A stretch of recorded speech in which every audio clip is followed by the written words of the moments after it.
Hello again, and it's great to welcome you on the last day, can you believe it, of this year's World Employment Conference 2021. You know, when we started organising the annual conference in the summer of 2019, it was hot off the back of a hugely successful gathering in Australia, and the year before that, Ireland, where I also had the pleasure of being your host. Now, back then, little did we know that the world would be tilted on its axis and the conference postponed twice for unthinkable reasons. But let's not underestimate the mammoth task that has been undertaken in the past few days to bring together so many global voices in one spot.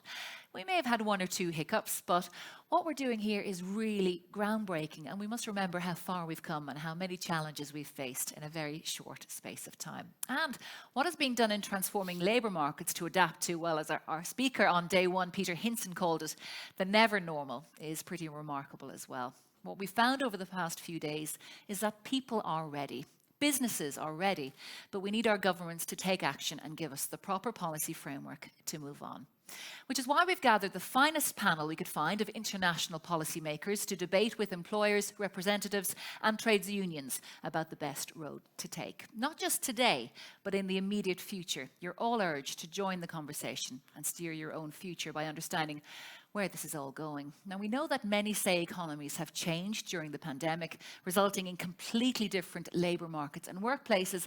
But is this true? And to what extent are policies, workers and businesses ready for it? For instance, in many countries, we see labour scarcities returning.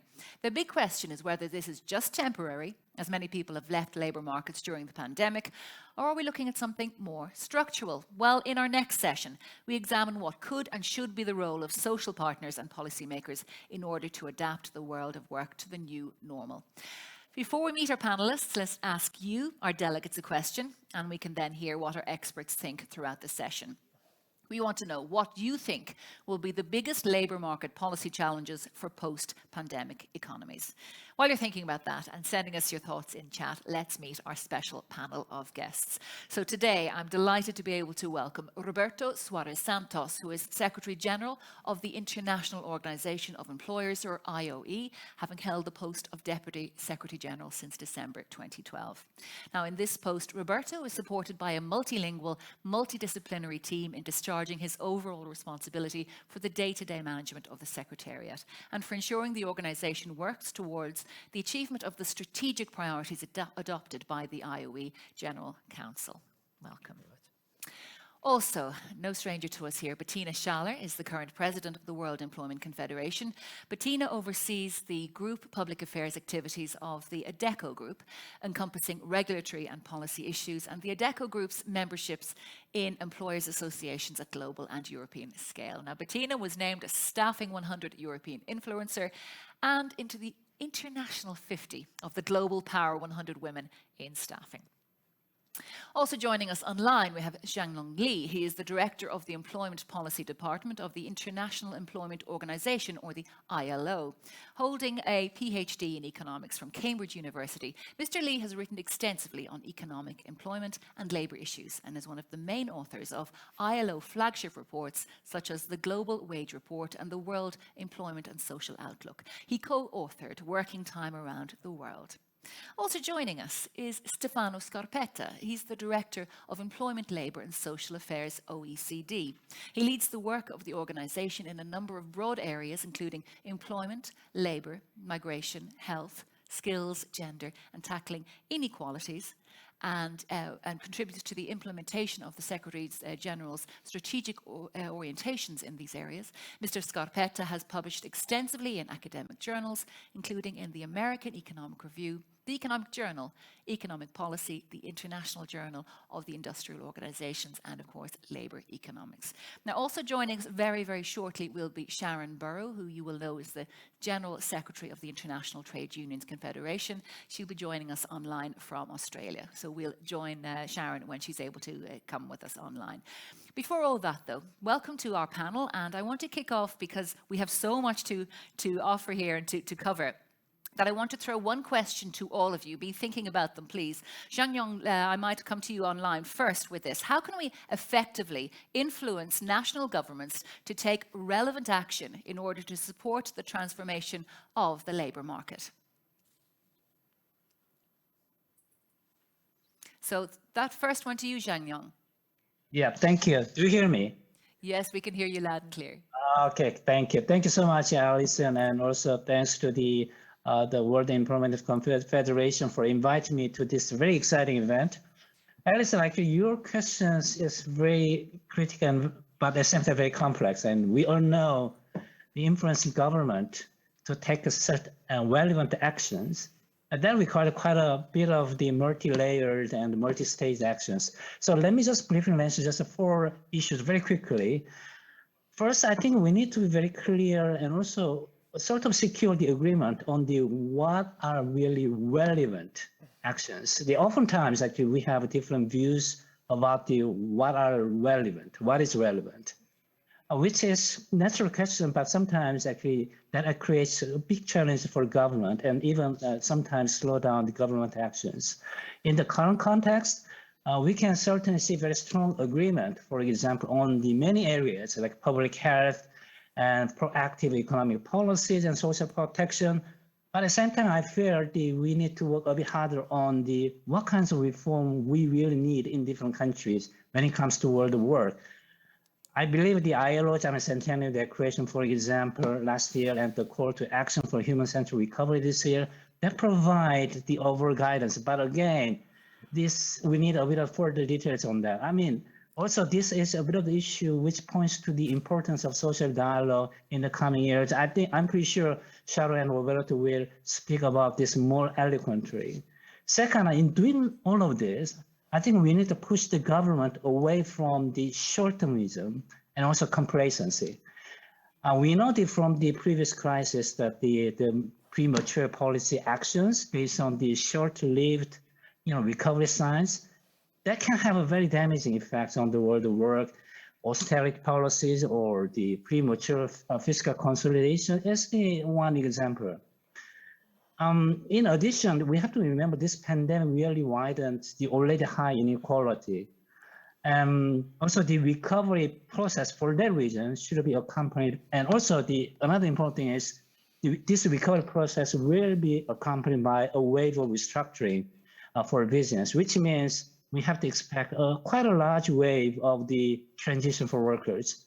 So, and also importantly, we need to tackle the systemic and global risk like the climate changes. So all of this means simply bring the number of jobs back to the pre-pandemic level. That's not enough. That's not starter for me. So what we need is not just about job recovery, but what we need is inclusive and green recovery. Point number 3 is some of the positive side of it. So we can also persuade the government with more positive messages. For example, during the pandemic, it is for me very crystal clear which jobs our society need more. For instance, healthcare and social services, digital and green jobs. So political support for investing in this area is really, really strong. So we can scale out, we can capitalize on it, and then pushing the governments to contribute to the inclusive and green and job-rich recovery. My last point is about developing countries who has a limited fiscal space on the top of a very difficult political situation. In this country, mobilizing global support financially and technically, I mean, that is really, really crucial in facilitating government actions to transform the labor market. I think the global community has been making some progress in this respect, but up to now, I think the overall action has been a bit too slow and too little. So Alison, I'll stop there. Thank you. Over to you. Thank you very much indeed, Sun Young. And if I could come to you next, Stefano, I'd love to get your comments on this. What does need to be promoted or adopted? Thank you very much, Alison. And let me say also that it's really good to be able to participate in this panel of the World Economic Forum. Listen, the first point I want to say is that what we said just after the global financial crisis, I think even back then we said that it was not advisable to go back to the pre-crisis normal, but actually to build back better. I think this time after the pandemic, when we are in the process of recovery, we really have to walk the talk and actually to build back a better labor market. I think the good news in this is that compared to the global financial crisis, this time around, many countries are putting significant resources into the recovery plans, which in my view gives a very strong opportunity to really undertake those reforms which need to be made in order to make the process of economic growth strong, but also inclusive from the labor market point of view. But in my view, there is also worrying news in that, because this is not manna from heaven, as you know very well. And if we do not indeed undertake the required reforms in order to sustain growth, but make it also inclusive and sustainable from an environmental point of view, well, the problem is that many countries will be left with significant, massive debts, and this actually can jeopardize the effort to make the process, of our economies getting better. So, as you know, for decades, OECD has been sort of providing support to member countries in actually helping them designing and in particular implement the policies to make the labor market stronger and more inclusive. In December, we are going to gather all the Minister of Employment of the OECD to actually discuss the lessons learned from the crisis and actually indeed how to walk the talk and basically build back a better labor market. Let me just highlight very quickly a few, in my view, essential points here. One, we need to actually strengthen the other learning systems, in particular filling the gap in participation between the low skill receive less training and the high skill who actually tend to receive more training. Why I'm saying that? Because once again, in the context of the global financial crisis and now with the COVID crisis, we have seen an acceleration of the transition to a digital economy, and many workers are not really well equipped to actually perform the task of the job. Their job will actually require them today and in the future. The second point is actually that we need, and again, here we have to learn the lesson from the financial and in particular by the pandemic crisis, we need to extend social protection. Once again, in the pandemic, we have seen that actually many people were not covered or insufficiently covered, even in the OECD countries, by basic social protection. Yes, countries have intervened, government have intervened by putting in place a number of extraordinary measures, try to close some of these gaps. We have to learn the lessons of the crisis and actually implement some reform that will provide a minimum social protection floor to all workers. This is for the advanced economies. Of course, it's much more pressing even in the emerging, let alone in the developing countries. Grazie, Stefano. I was just going to say, I'm going to come to the studio this time and find out what our guests here in Madrid feel about that. Again, the question, how can we effectively influence national governments to support the transformation of the labour markets? We might be able to answer this first, Roberto. Thank you. First of all, I have to thank you, WEC. Okay, I really am very honored to be here with you in Madrid, which is my country. I mean, indeed. Spain is my country. It's not my. Bienvenido. And it's really a pleasure to strengthen our cooperation. Transformation of the labor market is here. So it's not a question whether the labor market will be transformed. 2 years ago, 3 years ago, 4 years ago, we were working with WEC on what the future of work will look like. And now we see that concepts like working time, working place, also issues like diverse forms of work are here. And are here in with a global perspective. It's not just a local, national perspective. So the transformation is there. The thing is that the policies that we have in place, sorry to say, are not fit to the reality. So if you look just regulations on working time, or how we are dealing now with hybrid meetings and to what extent we are really coping with the needs for different workers working from different places, not just in the same country. Or when you look also, and Stefano was referring to the skilling and whether really the skilling policies that we have, also with all the new means, are really there. I don't think that's the case. And that's what we have to do much better with governments. They have to realize with us that if they do not partnership efficiently with the private sector, taking aside ideologies, prejudice, because it's much of that, not just in developed economies, but also in developing economies, will not do better. And what needs to be prioritized, in your opinion? I was discussing with Bettina right now, and we have to be courageous to say that right now, we think that the pandemic is over. It's not over.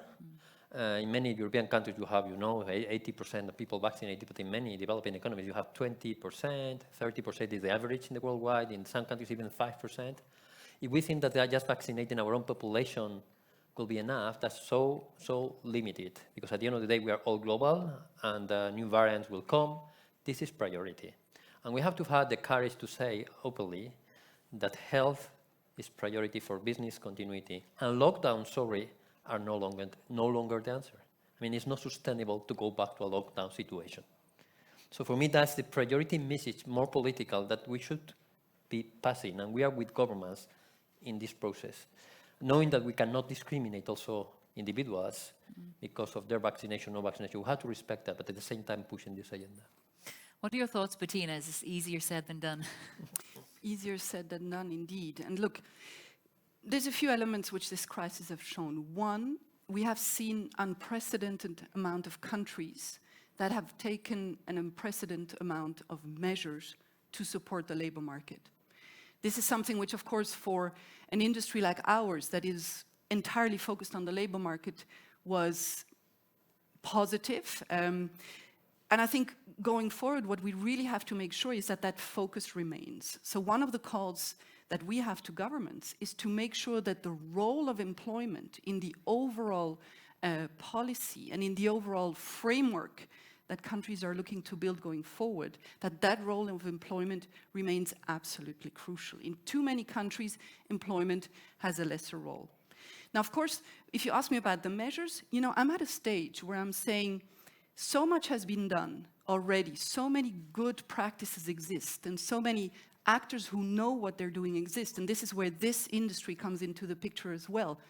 So, in a way, it's not about reinventing the wheel, but it's about innovating. It's about social innovation, and it's about bringing those experts, the ones who know what the labor market looks like, around the table. I know that we always talk about building back better, so it's actually about a construction site, isn't it?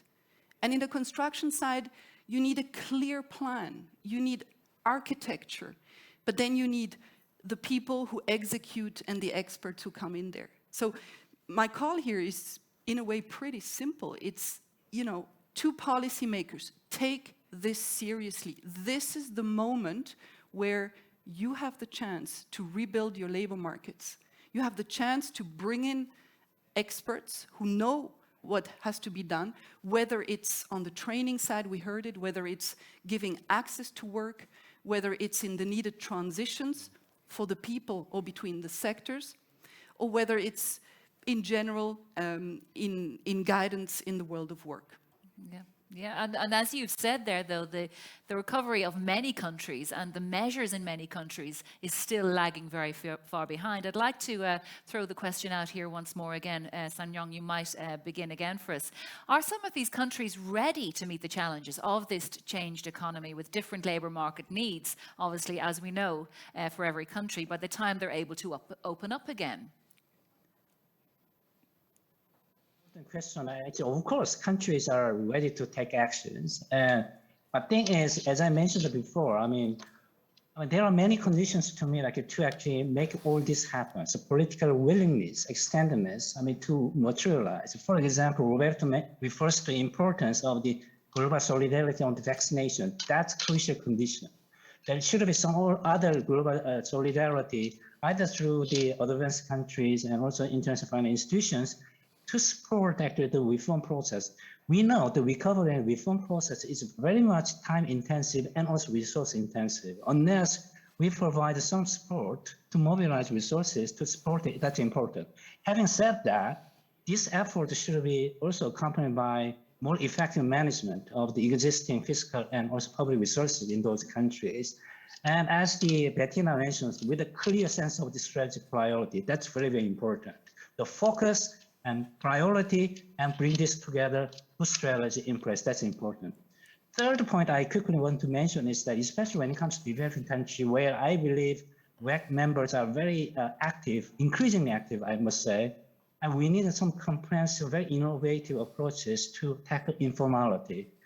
Because our latest analysis, is pretty clear.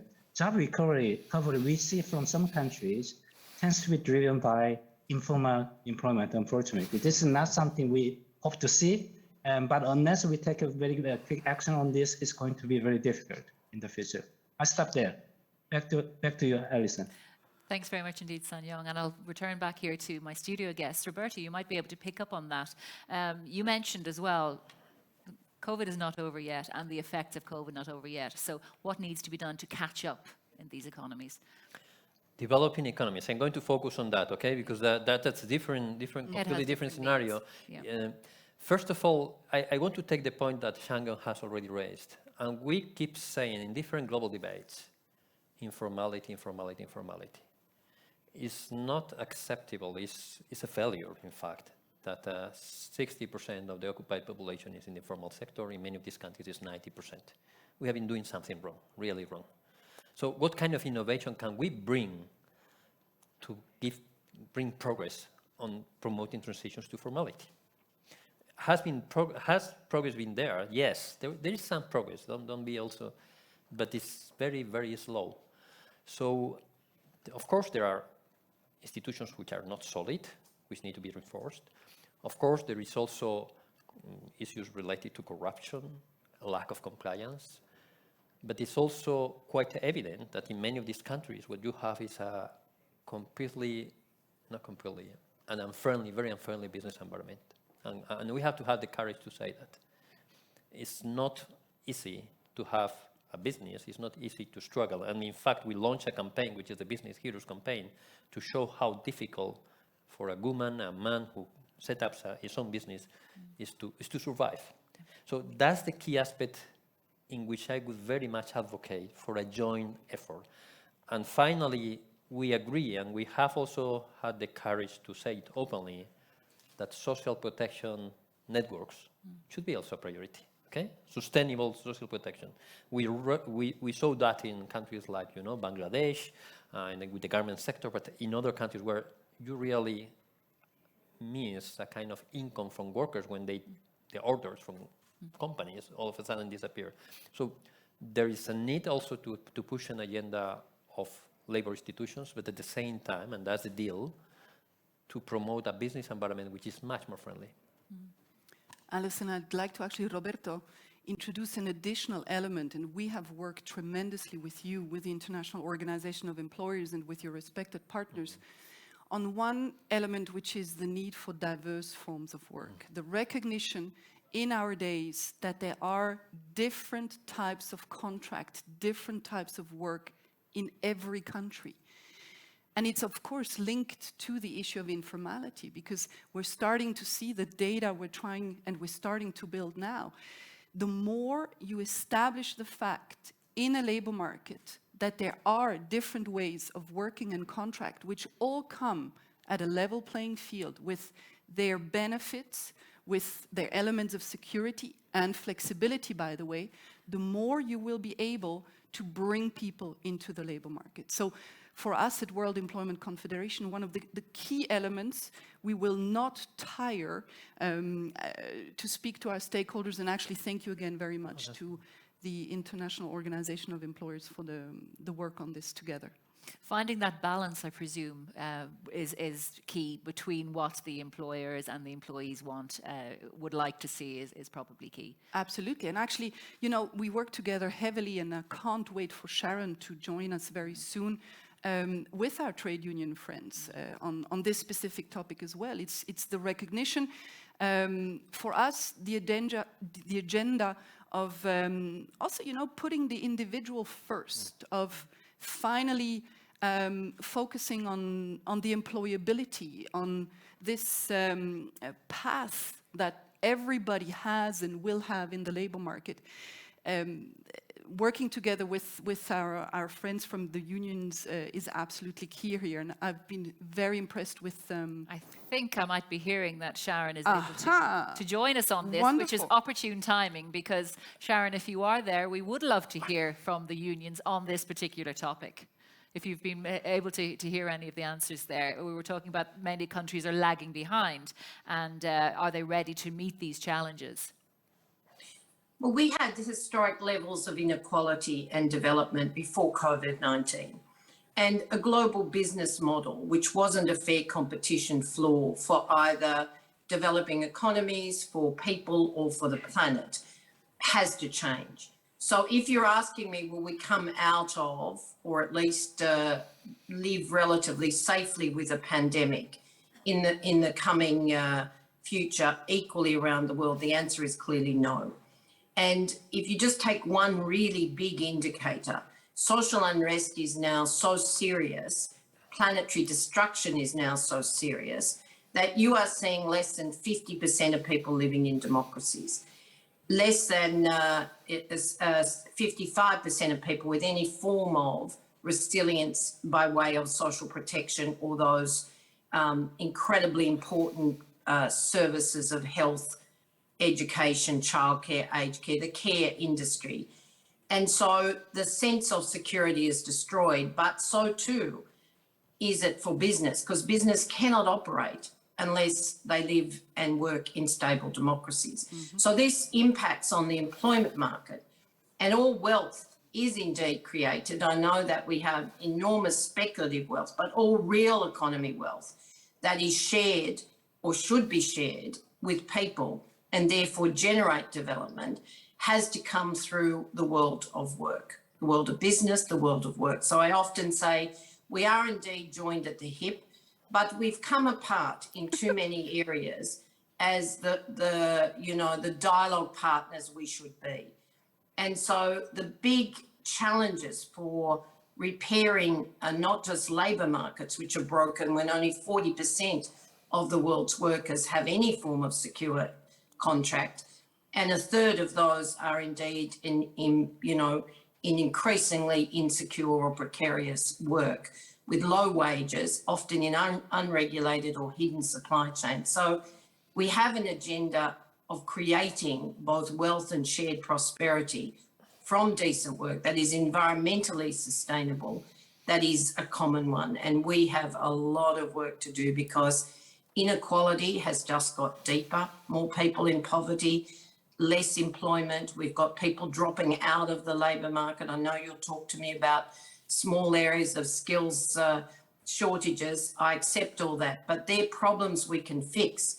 And young people, I must say, increasingly are saying we don't want to work in, trying to think of a polite word, crappy jobs. We've seen that indeed there are other areas we can aspire to. So unless we lift our game as a floor for all workers with minimum living wages, with collective bargaining rights, with the right to freedom of association, then we can't convince younger people that they should join the world of work and help us build sustainable practices, both socially and economically, as well as environmentally.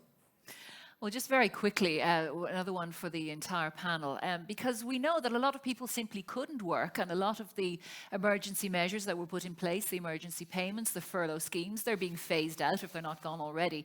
So are the economies and the workers ready for that? Stefano, you might take this for us first. Well, thank you very much, Alison. I think, the first question, the question you're asking now is about our labour market policy, our government ready? And I think the answer is they better be. But of course, the challenge that also, to some extent, Sharon highlighted are massive. These require really a massive effort. And I think in that context, the point that Bettina made before, government have to play a major role, but really there should be also very close collaboration with the social partners, with both employers and the trade unions. So this is an agenda for all. I think only working together we really address the challenges. I think the lessons we are learning from the COVID crisis is that some of the emergency measures have been really effective. You were mentioning the job retention scheme, the short-time working schemes. They actually saved many jobs. We have estimated we may have saved something like 22 million jobs that have gone because people were not able to work. The question now, the challenge many countries are facing is how to scale down these programs as the economy is reopening, but also leaving some of these schemes in those sectors which are still affected by restriction in economic activity. But again, there is a lot to be learned from the lessons of some emergency measures that were put in place. And the other point I want to quickly mention is the one of telework. I think we've all been surprised by how many people have been able to work from home. But again, when we work at who has been able to work from home, there is a huge divide that Sharon was referring to between the high skill, for example, more than 50% of them were able to work from home in the OECD, and the low skill, only 19% were able to work from home. Many of the low skill actually lost their job, either because this job cannot be performed from home or because their activity was actually shut down. So again, a number of these emergency measures were very important, very effective, but again, they to some extent did not solve the big gaps that any crisis tend to affect the most vulnerable. Let me close with the young people. I mean, we have seen the youth unemployment increasing much more than adult unemployment, hours work collapsing for young people, and this is the most skilled generation entering into the labor market. So specific measures for them, in my view, is also essential in the recovery phase. Thanks, Stefano. And Sharon, we might stay with you. We missed you at the top, so you might take this for us as well. I presume we're talking about short and long-term measures on this, and they mightn't necessarily be the same. Well, I think we have to invest in just transitions. That's a language we use so that we are conscious we leave no one behind, whether it's indeed rebuilding economies or building them back much better, whether it's about climate transitions or whether it's technological transitions. But you must invest in people and just transitions. And that's a pretty simple recipe, really. It's really about saying, can we return to policies of full employment? Can we generate by 2030 the 575 million jobs we need in the formal economy to actually meet the test of goal 8? And indeed, can we formalise 1 billion jobs in the informal economy in order to do the same? We also know that where we can actually work together, then we can take the social protection advances, the furlough schemes, the short working hours, the best of the capacity for telework or remote work, because we can't deny the health, the mental health issues, the isolation, the intensity of that work when you can't turn off, so the right to disconnect. So there's a lot of work to do to actually create the foundations of decent work. But there's no doubt that we all have to invest in transitions across a range of fronts. And if we don't do that with the person, with decent work, with human and labour rights as a foundation, then we are simply letting employers decide that they have no responsibility for employment relationships at all. And we see that in our supply chain model today.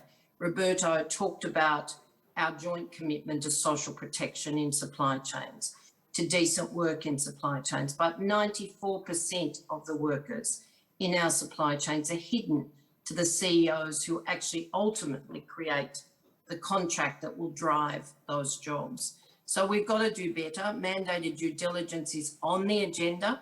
Let's make it real. Let's make it legislated. And let's make sure that we are building robust business communities that are based on rights and sustainability, equally as we are building decent work that's based on the same foundations. Roberto, you might quickly take a little comment on this. Well, you refer to the job retention schemes, which are very developed schemes that have been, implemented, especially again in formal economies in developed countries, and based also on the lessons of the 2011 financial crisis. And as previous speaker, Stefano, I think he referred to that, they have really been very, very helpful to save jobs, okay? Now is the time where you have to decide whether you remove them partially, progressively, etc. But we have a situation in which the economy is not going back at the full speed that many expected, because supply chains are not working, because commodity prices are there, high. So there is a big challenge, and also because of the debt level that many countries have, okay? I am not pessimistic on that. I'm more pessimistic if we do not take the courageous approach again on developing economies. These job retention schemes in countries like Peru or like Thailand do not simply exist as such, because they don't have the capacity. And they were very much relying on the capacity of the informal sector also to revamp, which is not happening. And again, we have to be courageous with the vaccination policy, with the health safety policy. Building back better means also to look with courage to social protection. And the deal we have with the workers, with Sharon, and we had this deal 2 years ago, and you refer to that, is diverse forms of employment need also proper conditions. There is a role for social protection on that. Not all of a sudden, but we need to look at these workers, individuals, to have some kind of protection. So let's work on that and be action-oriented. That's what I want to convey as a message. Well, Bettina, we have to remember where we are, the World Employment Conference, and I suppose I want to know from you what the role is for private employment services in this post-pandemic labour market. Alison, the role we're absolutely key. We're absolutely key. You know, the pandemic has shown it, and I'm actually so proud. I need to take this opportunity to really salute all companies in this sector that have done incredibly well and have done a fantastic work over the past months, years before already as well, in this crisis, in making sure that people stay in the labor market, in ensuring those transitions, in skilling, and upskilling as well. So the role of private employment services is clearly about value creation. And I'd also like to say it's about actually taking responsibility. We've talked about the necessity for stakeholders to step it up now, to be part of the solution, to be at the table and bringing their perspective and their solutions to the table. Well, here you have an industry that is willing and able to do so.